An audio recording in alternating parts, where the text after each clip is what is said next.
በአንድ ወቅት አንድ ገበሬ አህያው ጉድጓድ ውስጥ ትገባበታለች። ጉድጓዱ ሩቅ ከመሆኑ የተነሳ አህያዋ ለመውጣት በእጅጉ ተቸገረች።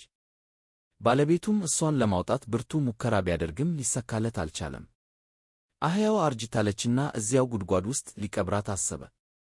ጎረቤቶቹንም ጠራና ጉድጓዱን በአፈር መሙላት ጀመረ። አህያዋ አፈር በተደፋባት ቁጥር አፈሩን እያራገፈች ከአፈሩ ውስጥ ብቅ ትል ጀመር። በተደጋጋሚ በተደፋው አፈር ላይ መቆም ትጀምራለች። በሂደት በአፈሩ ላይ በቆመች ቁጥር ከነበረችበት ጉድጓድ ከፍ እያለች በመጨረሻም ከጉድጓዱ ውስጥ ሙሉ በሙሉ መውጣት ቻለች። በሚገርም ሁኔታ አህያዋን ሊቀብሯት የሞከሩት ሰዎች ሁሉ በአህያዋ አወጣጥ በእጅጉ ተደነቁ።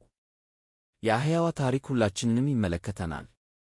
የሚጫንብን አፈር በየጊዜው የሚያጋጥሙንና ዝም ብንላቸው በመጨረሻ ሊቀብሩን የሚችሉ ችግሮች ወይም መሰናክሎች ናቸው።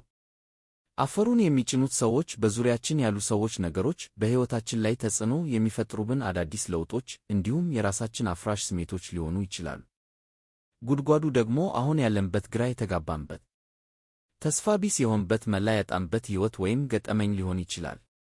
በእርግጥም እኛ ሰዎች በጤናችን፣ በኢኮኖሚ ሕይወታችን፣ በትዳርና ፍቅር ሕይወታችን በተለያየ አጋጣሚ ልክ እንደ አህያዋ ጉድጓድ ውስጥ የመግባት ዕድላችን ቀላል የሚባል አይደለም።